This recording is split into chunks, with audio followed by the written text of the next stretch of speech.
ተረት እያሉ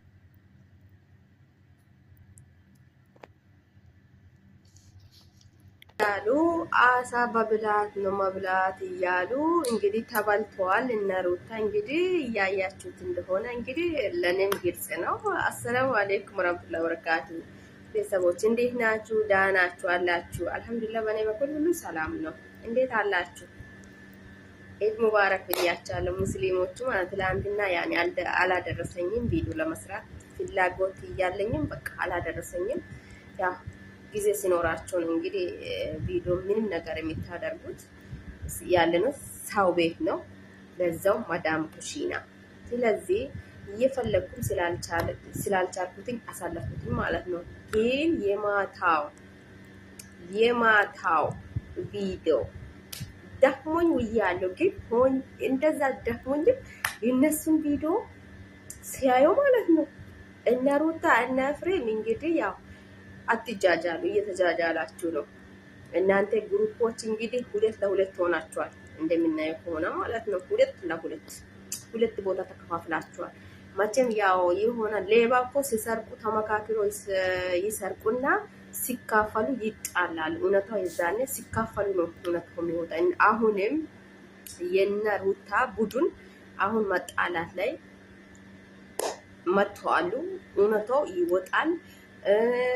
ለዛው ደግሞ ኤርሜላም ከዚህ በፊት እንዳልነው እሷ ደብቃ ነው እንጂ ታግታ ነበረች። የታገቱትም ሰዎች እናቃቸዋለን፣ በነማን እንደታገተችም እናቃለን እያሉ መረጃ እየወጡ ነው። ሄርሜላ ምን ፈርታ እንደታገተች ለምን እንደተደበቀች እውነታ ይወጣል። ሁሉም ነገር ይዘገያል እንጂ እውነታው ማውጣቱ አይቀርም። ልላችሁ ፈልጋለሁ። ሄርሜላ ትችላለች። በምክንያት ነው እኮ ሄርሜላ ትችላለች የምላቸው በምክንያት ቢሊ እናት ወልዳ ያሳደገች ቢሊ ሴት እንደ ሄርሜላ የወንድ አያያዝ ስትችል፣ አቤት ስትችል አብርሽን ከስራ ሲመጣ እንዴት አድርጋ እንድትቀበለችው ወይ በቃ ወንድ ልጅ እንደዛ አይነት ሴት ካገኛ ወዴት ከቤቱ ወደ ውጪ የለም። ከስራ ሲመጣ እንኳን ደክሞት ከሆነ በሩ ጋር ሲደርስ በቃ ብርታቱ፣ ፈገግታው፣ ሞራሉ ከየት እንደሚመጣ ያቁም። ወንድ ልጅን በብላት ለመያዝ ሞክሩ እናንተ ሴቶች። እኔ ሁሌም ነው የምላችሁ ትዳር ብቻ ፍቅር አይሆንም። ወንድ ልጅ ብዙ ነገር ይፈልጋል ከሴት ልጅ ብዙ ነገር ህፃን ልጅ የሆነ ህፃን ልጅ የሚወደውን ነገር አውቃችሁ ነው አይደል? በዛ ነገር ህፃን ልጅን ለማታለል የምትሞክሩት። ወንድ ልጅም የሚወደውን የሚፈልገውን ነገር አድርጋችሁ ቤታችሁን ለመስራት ሞክሩ። ወንድ ልጅ ብዙ ነገር ይፈልጋል ከሴት ልጅ። ደክሞት ከሆነ ማረፍ ይፈልጋል። ደብሮት ከሆነ የሚያዋራው ሰው ይፈልጋል። የሆነ የከበደ ነገር ካለ የሚያማክር ሰው ይፈልጋል ወንድ ልጅ የተባለው ብዙ ነገር ተሸክሞ ቤቱን መምራት ቤቱን መስራት ስለሚችል ለዛ ጀግና ወንድ ልጅ ደግሞ ጀግና ሴት ታስፈልገዋለች። ቢሊ ሴት፣ ጠንካራ ሴት ታስፈልገዋለች። እኔ ሁሌም ነው የምላቸው ሴቶች ትዳር ብቻ ህይወት አይሆንም። ትዳር ማለት እንደ 12ኛ ክፍል ፈተና ታውቃላችሁ? ልክ እንደዛ 12ኛውን ፈተና ጠንክሮ ጎብዞ የሰራ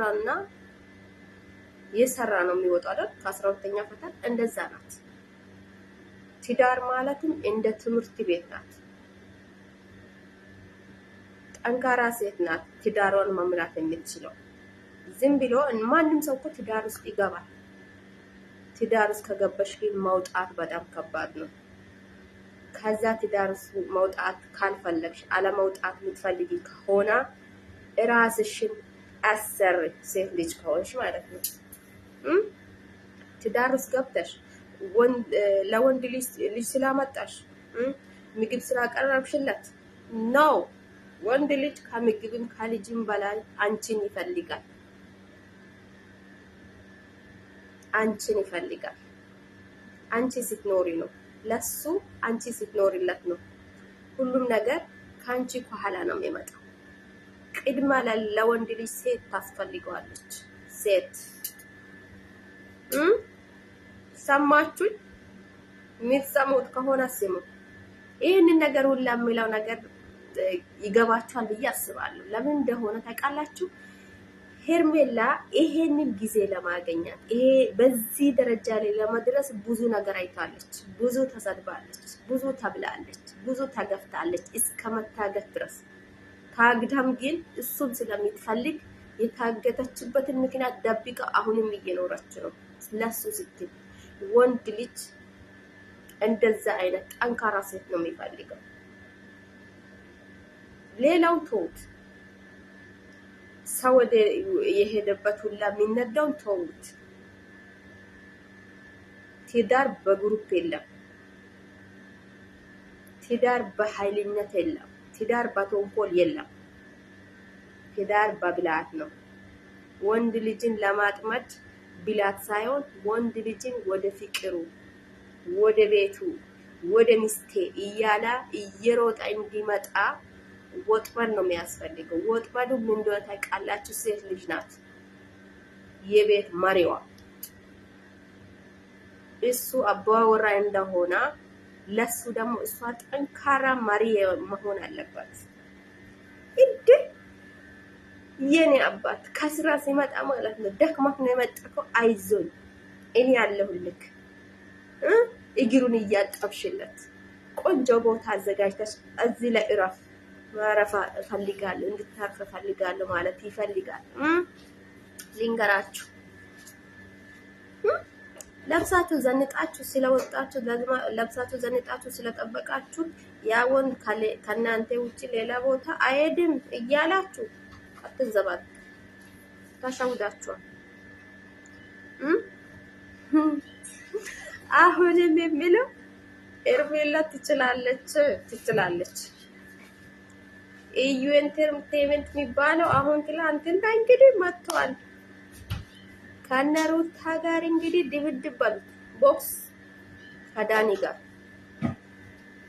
አንቺ እንዴት ደስታ ላይ ትጫወታለሽ? ሁለት ወንድ ወደሽ እንዴት ሁለት ልብን እንደያለሽ ተብላ ማለት ነው። በራሷ ፍላጎት እየተሰደበች ሰንድ ጠላት እያደረገች ለምን እንደዛ አይነት እንዳይደረግባት ነው ማለት አለባት እንዴ? ከሱ ውጪ ሌላ ወንድ እንደሌላ አርጋ ለምን ትቆጥራለች? ብዙ ወንድ አለ እኮ ኢትዮጵያ ምድር፣ ብዙ ወንድ። ለዛ ወንዶች የሚትሆን ሴት ጠፍታለች እንጂ ወንዶች ጠፍተው ኢትዮጵያ ምድር። ይመስገን ሰው ብዙ ናት ኢትዮጵያ ምድራችን። ግን እናንተ እና አብርሽ ሄርሜላ ትችላላችሁ። አሁን ከትላንት ወደ በቃ ኧረ አብርሽ ለምን ይቅርታ ተቀበልካት ወደ ቤቷ ሄዳ ምናምን ተንበጫበጫችሁ ነበራችሁ አይደል? እሱ አልሄደም። ይቅርታውን የተቀበላት ልጁን ለማየት ስል፣ ልጁን ለማሳደግ ስል፣ ልጁን ለማገኘት ስል፣ ለሌላ ነገር የለም። ስለዚህ የማዳም ቅመሞች ያው ለሩታ እያላችሁ የምታሽቃብጡት፣ ለአብራም እያላችሁ የምታሽቃብጡት፣ የምትለቀቅሱት ማለት ነው። ያያችሁትን ብቻ አውሩ። ማለቃቀስ ምንም ዋጋ ፋይዳ የለም። ሰማችሁኝ? እኔን ደግሞ እያበረታታችሁ